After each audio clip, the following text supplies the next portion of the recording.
Kevin Barrett waging the all-out struggle for truth. 4 shows per week, 5 hours, lots of great guests.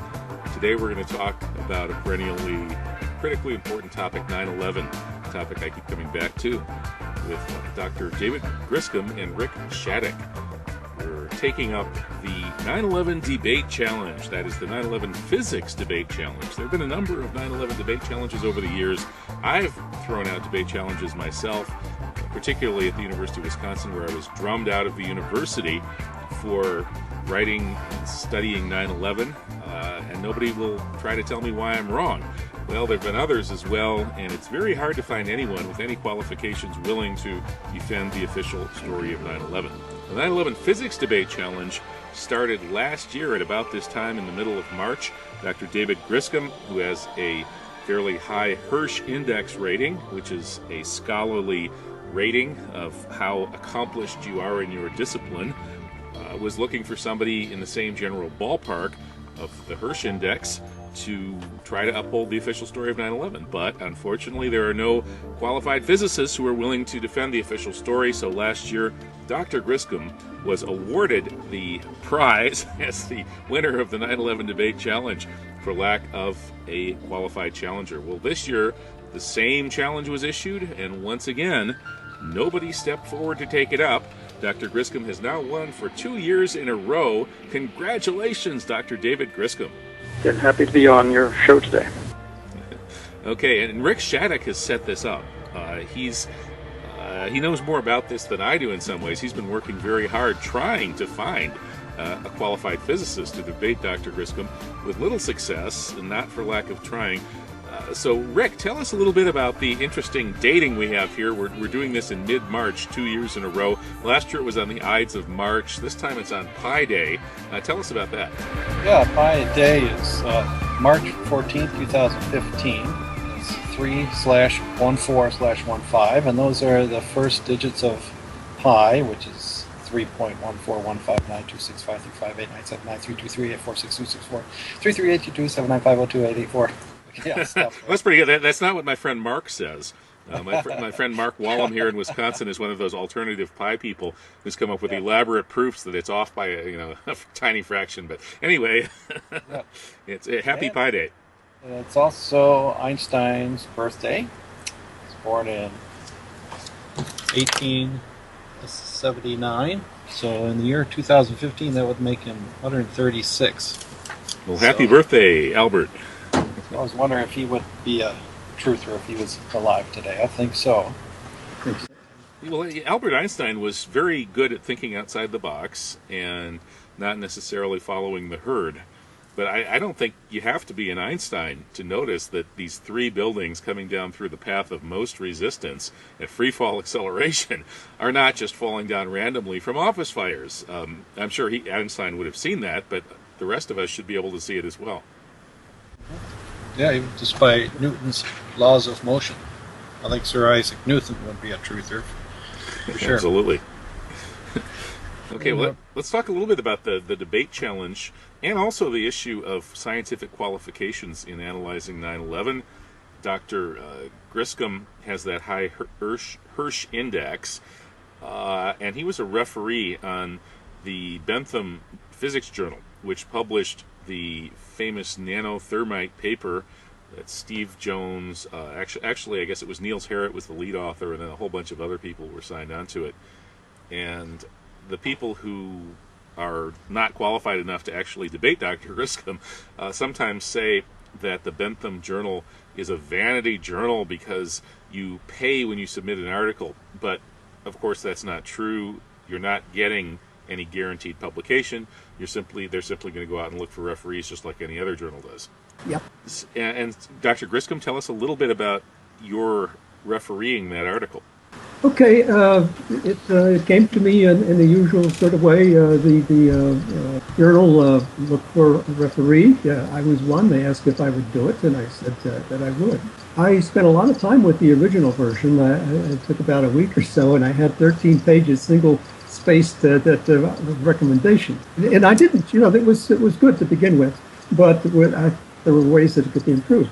When Niels came back with his version, then I read the whole thing. I found nothing that I could criticize at all. I mean, I think it may have been the best paper I've ever refereed. And the only question that's come up about that paper that seems to have some legitimacy that I've run into is the question of whether there are more dust samples for other people to test. There are some, like, let's see, who was it? The scientist in Canada, Frank Greening is his name. That's right. Oh, right. Yeah, and Frank Greening was at one point interested in getting a hold of some dust to run his own tests on, and I tried to take some steps to help make that happen, but I don't think it's happened yet. But the fact that nobody from the government, nobody on the side of trying to defend the official story seems to be interested in carrying out any more tests on this dust. So that tells me that when they poo-poo the importance of Niels Hart's paper, they're probably just blowing smoke. Mark Basile is in the process of doing tests at an independent lab, and that report should be coming. Oh, great. I'm glad to hear that. Scientist I think in New York, and he was looking at this thing, and I think it was sort of from a hostile point of view. And I reviewed some of the stuff that came to me that informally, okay, from a guy that was working with him. And he started off with the samples, and he did what he called, he ashed them. He heated them up to some temperature, 300 or 400 degrees, before he did anything with it. And then he was getting things that could look like they aren't working, But I think he made it that way. There are parts at low temperature, I think, that are important for this material to work. Very interesting. Okay, well, let's move on to the subject of would Isaac Newton be a 9/11 truther? You brought that up earlier, Rick. What are some of the laws of Newtonian physics that were violated by the official theory about what happened on 9/11? All right, for Newton's laws, the most important one, I think, is the second one. And particularly when the airplane hit the South Tower, the material and the shock is all in one place, right where it hits, and that continued as the plane continued inside there. But nothing happened to the plane on the outside until it got inside.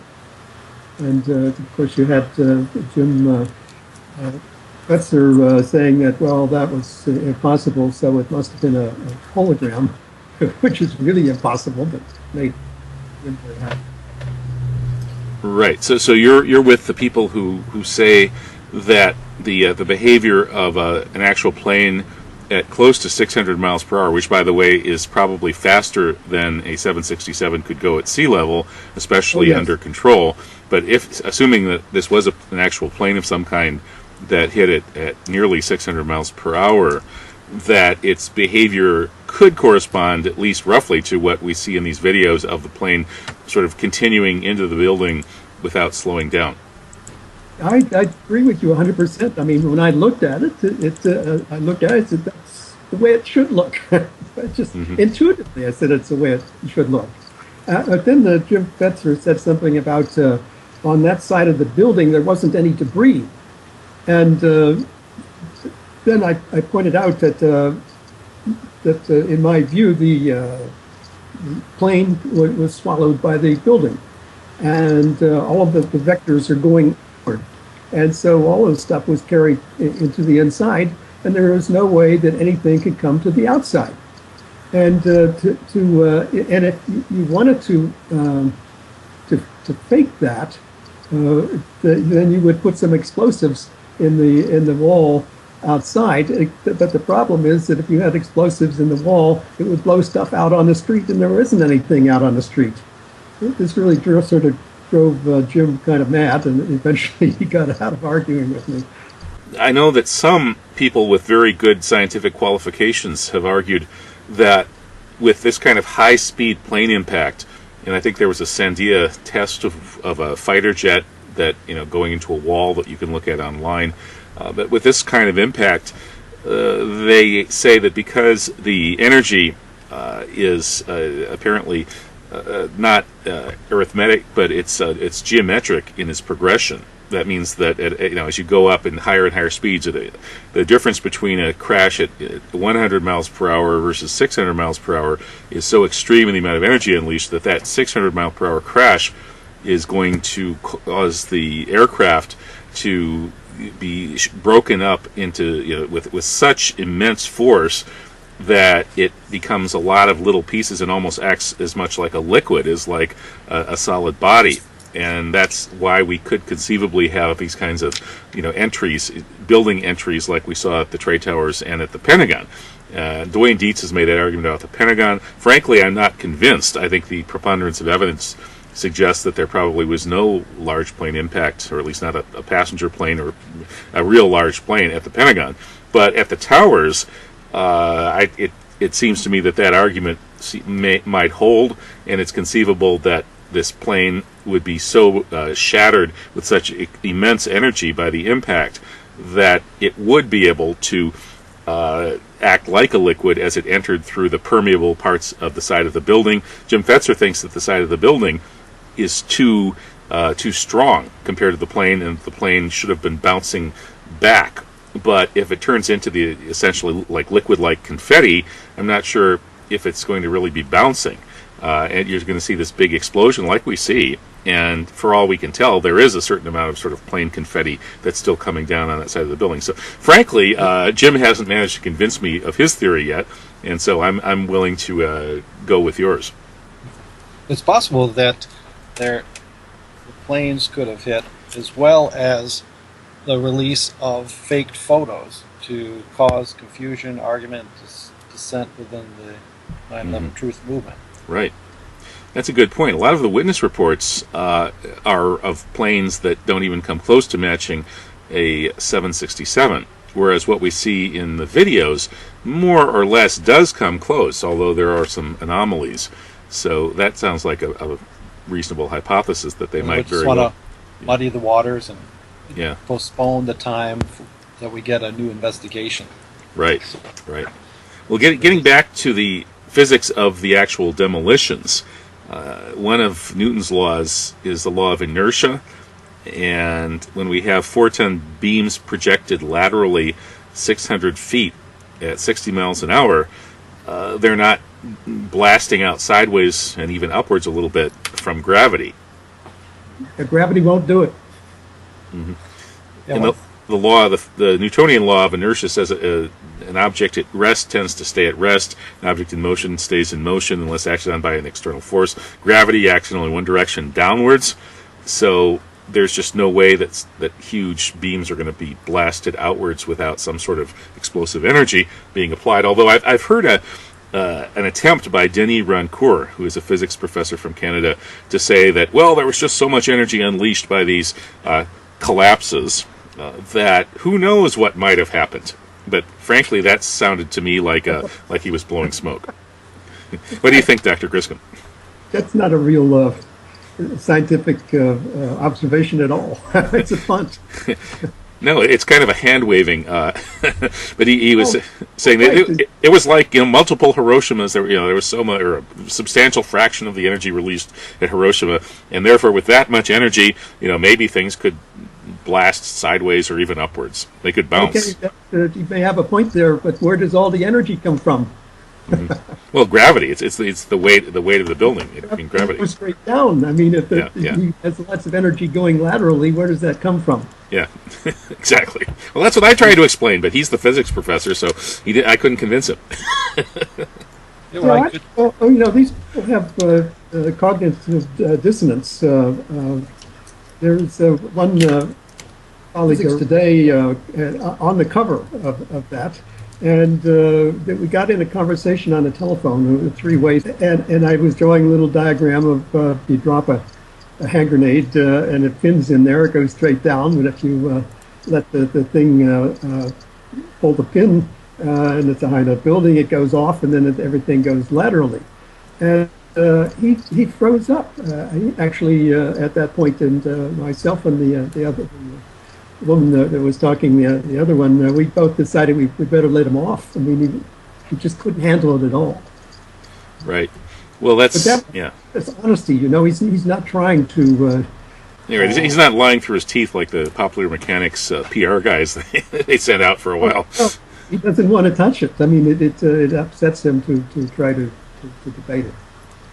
Right. And I think a lot of our people want the same thing. Now, my history on this is kind of interesting. I was actually, my wife and I were in Tokyo on 9/11, and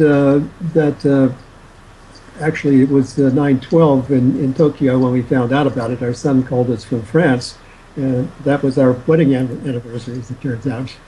And again, Japanese TV, and it all looked so horrible that it sort of freaked me out, and I didn't ask any questions. I mean, just was sort of dumb. And it went on like that for about 4 years and 3 months or something, when I was giving a public lecture in Tucson on all of the evidence that we had for election fraud in Tucson in the 2004 election. And I had a nice, I mean, that was really hard to figure out too. They concealed everything, so it was really bizarre. So after I finished my talk, a couple guys had come down from Phoenix, and they came over and they said, well, given your theme that you were presenting. 9/11 truther. Yeah, right. And I said, oh yeah, I mean, are you into 9/11 truth? And I said, no. And so they whipped out some papers that actually showed me some of Operation North Woods, and some information about some Navy A2s or 3s that were being out in California, in Colorado, being fitted to be drones that fired missiles, actually. And when I heard those things, I put it all together, and I said, now I get it. That's it. No problem. I'm with you guys. And from that part on, then I decided I wanted to know how they did it. And of course, now we see that there was no protection at all on 9/11, and these people weren't reprimanded, nor was anybody else. So it's a shut case that it was an outside job. Right. Well, it sounds like your hypothesis as to how the plane attack part of the operation was pulled off is close to mine, which would be that I think Rebecca Roth, the airline stewardess, comes up with a pretty good scenario in her most recent work. She has a novel out, and built into the novel is her scenario that was developed both by her and by some other airline industry people. They think that commercial airliners actually did take off, although the passengers may have been tightly controlled and include some, or possibly even all, operatives. And these planes would have been captured by flight termination systems, which some argue have been installed on Boeing aircraft since the 1990s. And these things allow for a remote control takeover of the plane, which shuts off not only all controls to the pilots, but also it shuts off communications within the plane and from the plane to the ground. And that's what happened to all of these planes. They just lost communication without anybody squawking the hijack code, which is unheard of. And they, according to this scenario, they would have landed at a nearby Air Force base in less than 20 minutes after takeoff. Passengers would have been, and also crew members, would have been making these cell phone calls that we heard about, perhaps under duress, or perhaps some of them were part of the operation, but these would have been scripted cell phone calls. That's why after we heard one of the calls, you actually can listen to the tape and you hear the person who's coaching the person who's doing this as a drill say, good job. so they made these calls from the Air Force base on the ground. They had to get them out of the planes because the planes make cell phone calls a little bit dubious, even if they're on the ground. You can't make cell phone calls from the air, of course, which is why the official story is nonsense. And so I've tried after experiments on that myself. Right. So that's So then they would have hit the targets with military planes, and according to this scenario, very likely military planes would have attacked the Twin Towers, possibly the Pentagon, although there's some question about whether a plane or a missile hit the Pentagon, and there's lots of evidence that it was bombed from within. So is that pretty much your scenario, Dr. Griscom? Perfect inside job. They were working on it for years. It sure does seem that way. And it's interesting that in the wake of this inside job, that we have so much professional expertise saying it was an inside job. People can go to patriotsquestion911.com and see various kinds of experts. There's also the Architects and Engineers for 9/11 Truth with thousands of members, professionals. And then there are the Scientists for 9/11 Truth on the web at scientistsfor911truth.org. And it seems that along with all these scientists, such as Dr. Griscom here, we can't seem to find a whole lot of scientists against 9/11 truth. We don't have a whole lot of falsers. We have a lot of truther scientists, but we don't have a lot of falser scientists. And Dr. Griscom, isn't this a little bit strange? I mean, wouldn't you think that if anybody actually takes the official story seriously, that they would have to find some independent scientific expertise to back them up? Where are all of the people supporting the government's version? Well, yeah, I would agree with the way you said it. But in fact, as far as I'm concerned, and I'm sure you are too, that it's basically impossible to have a good scientist to make any argument of supporting the official story. Well, then I want my job back. I mean, geez, I'm just a humanities guy. Yeah, there's quite a list. There's and Dr. David Griscom is a member of Scientists for 9/11 Truth, which includes Dr. John Wyndham, Ph.D. in physics from Cambridge University. Also has done postgraduate work at Caltech. Dr. Crockett Grabby, also a Ph.D. from Caltech. Dr. Stephen Jones. Dr. Guthrie Miller, graduate from a Ph.D. from Stanford. Also went to Princeton, worked at the Stanford Linear SLAC, SLAC, and Los Alamos Lab, and Dr. Timothy Eastman, Ph.D. from physics, who was a scientist at NASA. Right, and you've compared the Scientists for 9/11 Truth with the people supporting Bush physics, as it were. The idea that these three buildings just kind of pulverized themselves at free-fall acceleration through the path of most resistance from office fires, and those include people like George W. Bush, who has a BA in history from Yale, and apparently a Harvard MBA, but not a real high GPA, and certainly no Hirsch Index. Dick Cheney, who flunked out of Yale. Donald Rumsfeld. Flunked out. Yeah, Donald Rumsfeld, who does have a BA in political science from Princeton. Larry Silverstein, who has a BA in art from New York University. He apparently rose high through the good offices of organized crime. Philip Zelikow. Now, he's actually a pretty sharp guy, Tufts University law graduate, and calls himself a specialist in the the creation and maintenance of public myths, such as, I guess, the 9/11 Commission report. And then Paul Wolfowitz. Now, Wolfowitz, from what I've heard, he actually has a pretty high IQ. He's pretty good in mathematics, and he graduated from the University of Chicago in political science. Frankly, I don't think he's any intellectual slouch, but the heck if he's ever going to get on here and debate us, that's for sure. So, the neocon intellectual brain power, I think, is quite real, and I actually kind of relate to their backgrounds in that they are humanities types like me, but I think they drew the wrong lesson from their studies, because those people went and reread the history of Western thought back from Plato onwards, saying that Plato and all of the really smart people since him recognized that because there's no good in the world and there's no absolute truth, therefore the wise man is the one who tries to look good, but deep inside he's evil. And that the elite is the people who are smart enough and tough enough to recognize this truth, that there's no good in the world and that there's no real claim to truth anywhere. And those people then go about manipulating the herd with the creation and maintenance of public myths. Well, that's basically the neocon philosophy in a nutshell. And it's not that these people are stupid. They're not. They're quite brilliant in their sick, perverted way.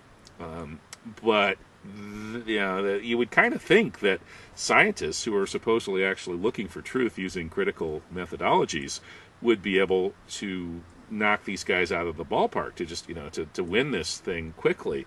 And how do you come to grips with the fact that despite the ludicrously unscientific nature of the official story, the fact that it's so easy to debunk with middle school physics that even a guy like me can understand, how can the scientific community continue to allow this bogus official story to stand? That's a good question, but again, the cognitive dissonance kind of thing, you get it freaks people out. They can't believe that. I guess it's got to be hard for people. It wasn't hard for me when I finally was told about Operation Northwoods. Why I said, oh, of course, yeah, it's an inside job. Right. Well, the more you learn about these operations, Gladio, Northwoods, these official false flag programs, and the more you learn about the questions about Pearl Harbor, the 8-point plan to provoke Pearl Harbor, the questions about the Lusitania, the questions about the sinking of the USS Maine in Havana Harbor that launched the Spanish-American War, and on and on and on and on and on, Gulf of Tonkin, and the incubator baby incident that launched Gulf War I, and you see that this is really par for the course, that we should have known that 9/11 was an inside job from the moment we saw some smoke pouring out of the Trade Center on TV. And I think a few people did, but frankly, I wasn't one of them. And we're all playing catch up at this point, I guess. Yeah, I wasn't either. As I said, it was 4 years and some months thinking of the original thing, but I wasn't thinking very hard about it. That's one of the values of having debates like this, to get people to think about 9/11 and which side they want to be on. We contacted 28 universities and 2 physics societies who were to also be the judges of this debate, assuming we had 2 people debating. A criticism of the last debate was that an audience of this show might be biased towards truth. So definitely, the idea is that write an email and ask who won, and this also helps to get the word out, and hopefully some professors in physics will think about this debate and whether they should include 9/11 physics as a topic of discussion in their classrooms. That would be a good idea. Yes, I'm all for that. Maybe I can stir up some trouble around this at the University of Wisconsin, maybe either next September 11th or next March, because I still am a little bit annoyed that nobody at the university will debate me or engage with 9/11 really in any way, shape, or form. That just somehow it doesn't seem right that a university with the motto of fearless sifting and winnowing in search of truth, and the truth shall set you free, 2 official mottos of the University of Wisconsin, should be so averse to truth that they allow a bunch of state legislators to get me expelled from the university simply for doing research on this important topic. But oh well, we'll keep working on it. I think perhaps the most I don't know about qualified, but the most eminent scientist who has spoken out for 9/11 truth and done so very, very forthrightly is Dr. Lynn Margulis, who has appeared on my show several times before her unfortunate passing away a couple of years ago. And she was one of those people that does not buy official orthodoxy if it's wrong, and has no qualms about saying so. And she made a big contribution apparently to this rethinking of evolutionary biology that's been going on. And I've had her son Dorian has been on the show a number of times as well. He's a very sharp guy himself, the author of many brilliant books on scientific topics. But so it seems that it would be nice if we could find a couple of honest people besides Frank Greening on the other side. She was the wife of Dr. Carl Sagan. That's right. And her son, Jeremy Sagan, was recently interviewed on the 9/11 Freefall show. Jeremy Sagan or Dorian? Dorian's the one who's been on my show. Yeah, Jeremy was on the 9/11 Freefall show. Oh, okay. Andrew Steele is the host. 911freefall.com. Cool. Well, I'll have to check him out. And also, it's about time I bring Dorian back on. Maybe Maybe Carl Sagan would be a truther if he was alive, if his I would like to think first so. wife and son is. But he would be one of those people that they would really try hard to stop from speaking up for 9/11 truth. I get the sense that the way the cover-up team operates is they keep an eye on anybody who has the resources or the platform to really push it over the top, and they'll pull out all the stops to make sure that that doesn't happen. So for instance, somebody like me, or all of us, none of us have the platform or the $1 billion that could be used to push 9/11 truth over the top. So we're allowed to get away with doing what we do. But frankly, if somebody like Carl Sagan in his prime, who is all over mainstream TV and writing bestsellers left and right, had started banging the drums for 9/11 truth, somehow I think that they would find a way to prevent that. Just like Jimmy Walter, who was buying full-page ads in the New York Times with his millions of dollars, was threatened, attacked, and hounded out of the country and forced to basically stop doing anything with 9/11 truth because he was a threat. He had that kind of money that he could take out those full-page ads and he could give away 1 million DVDs, and I mean that's a threat. So they stopped him through the threat of violence and through attacks. And frankly, I don't think they would allow somebody like Dr. Carl Sagan to do this. I'm even suspicious about what may have happened to Lynn Margulis. I assume it was probably the stroke that we're told, but there have been a number of these incidents where people who were pretty well-known, high-ranking, heavily credentialed, or had some kind of expertise or some inside information that could really add to the case have met untimely deaths. People like Barry Jennings, who was a witness to the demolition of Building 7. People like that Dutch controlled demolition expert Danny Jawenko, who died in a car crash not all that long after he spoke out about 9/11, or rather Building 7 being an obvious controlled demolition. So I would be very concerned about the health and well-being of anybody at the Carl Sagan level who decided to go all out for 9/11 truth. I would at the same time be confident that they would win a high station in paradise. Right. We have strength in numbers, and the internet, thankfully, is helping everybody to have a voice. Shows like yours, Dr. Barrett's. Also, there are forums such as the Michael Shermer's Skeptic Society forum, where we've been keeping a 9/11 truth presence. Yeah, let's talk a little bit about how did you're publicizing this debate. Did you go to Shermer's forum, the Randy forum, various universities? Tell us about that. Yeah, well, I tried to also get, I believe it's been mentioned on the James Randi forum. And since the year of our last debate, the James Randi forum has been disowned by James Randi and DJ Growth for good reason. It was not really a forum for critical thinking. And but I have found that Michael Shermer's forum, who's also seems to be a proponent of the Bush story of 9/11, the BS 9/11, we call it. But Bush science BS, yeah. Yeah, Bush science.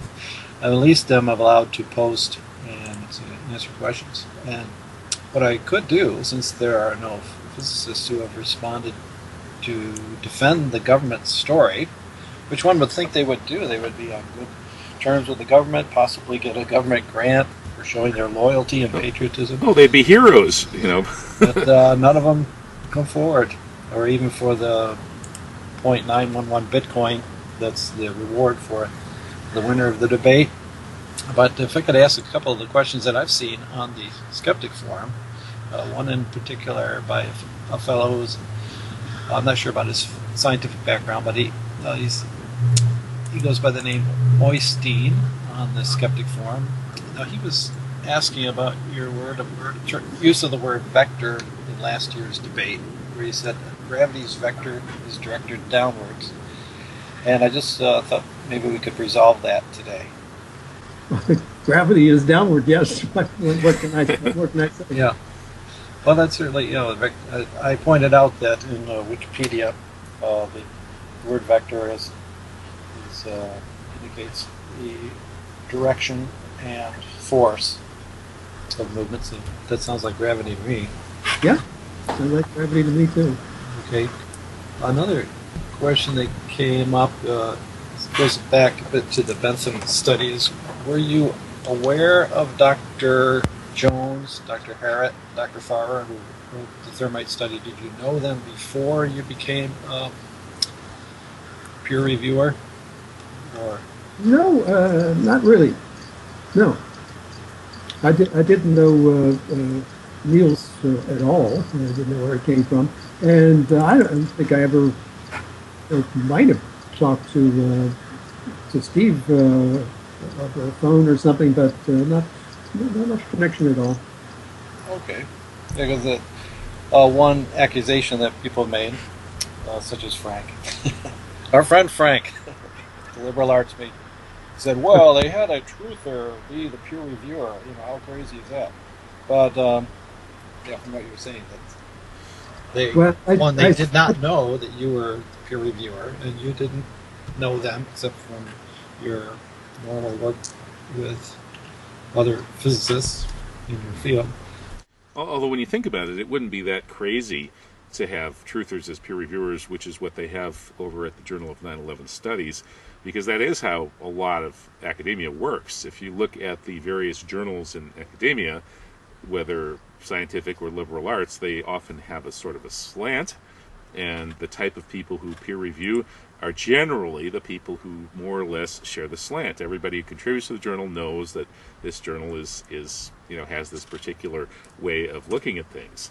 So, I'm not offended by the way the Journal of 9/11 Studies is basically peer reviewing from the place of people who are skeptics about the official story.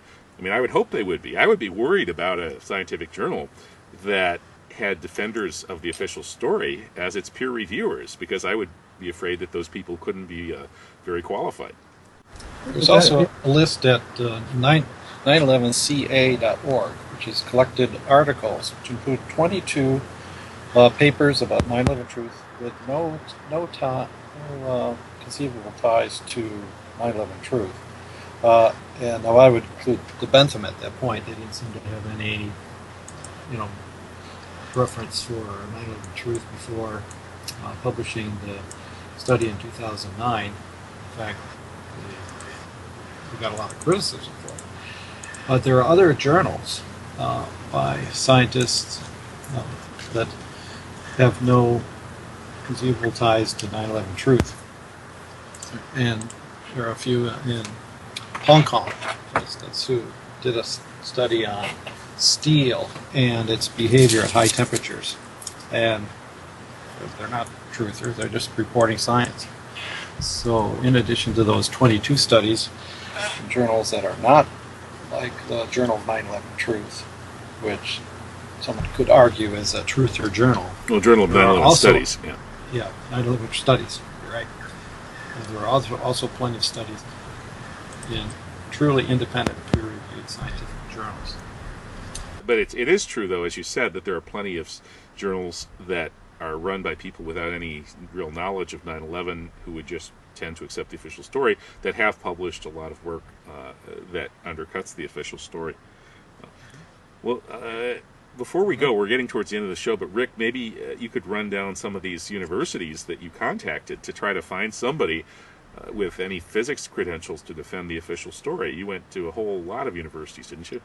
Yes. Yeah, they're listed on 911debate.org, along with a copy of the email that was sent. Right. University of California, Berkeley, Cornell, Dartmouth, Harvard. Harvard, all the Ivy Leagues. Yeah, Caltech, Carnegie Mellon, Colgate, Columbia. I mean, you would think that there would be somebody at one of these universities who would be capable of defending what the government tells us is the scientific truth about 9/11. Right. I also followed up with phone calls and talked to, whenever possible, physics in person to encourage them to defend the official story. Wow. Amazing. Same thing that happened at the University of Michigan when Kevin Ryan and I were there to debate anybody who would come forward to defend the official story, they put out thousands of invitations, thousands of DVDs. Everybody at University of Michigan, Ann Arbor, got a DVD and an invitation, and the only response they got was from a couple of engineers who said, well, of course it was a controlled demolition, but we can't say that in public or our careers would be damaged. Yes, I think that's a problem, a real problem.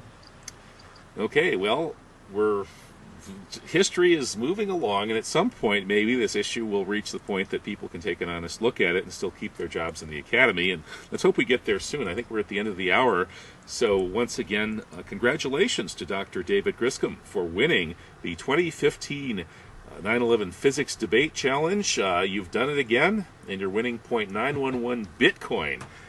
The 0.911 Bitcoin, worth about $300 as of today, will be transferred from aneta.org, the Association for 9/11 Truth Awareness, on K Street in Washington, D.C., through the internet to Dr. Griscom's account at coinbase.com.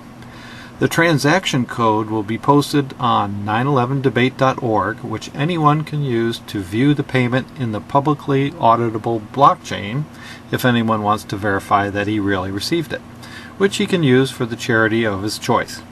So, way to go. What I'll be doing is... a thing here? Do you have a second? Yeah, we have about, another minute, 30 seconds to a minute. Okay, I have refereed between 600 and 1,000 papers, okay? And with the 600 I'd actually counted at some point. The other ones I lost track of, so I don't know how much. But the one by Harit is maybe the best paper I've ever refereed. Okay, well, shout out to Niels Harrit. Maybe he should get some Bitcoin too. I'm hoping to get him back on the show. He was grumpy about coming on my show last time I asked because he said he's grumbling about Jim Fetzer, and I said, look, Jim Fetzer's Jim Fetzer. I'm not Jim Fetzer. I do a show with him, but I don't have to agree with him. Right. Yeah, no. Right. Well, Jim is a very opinionated guy, and I think he's wrong about certain things, but I think he's right about a lot of things too. And he's occasionally shown he can admit when he's wrong, so I appreciate that. And I also appreciate that he's very straightforward and not at all backbiting and stuff. So I get along with him well even when we disagree. He gets mad at me occasionally when we disagree because he's so stubborn. But hey, that's what makes life fun, is trying to search for truth with people who are honestly committed to it, even if they're not always right. And that's what we're doing here at Truth Jihad Radio. Well, we have to sign off. It's the end of the hour. Thank you so much, Rick Shattuck. Thank you, Dr. David Griscom. Congratulations again on winning the 9/11 Physics Debate Challenge. Hope to have you both back soon. Thank you. Bye-bye.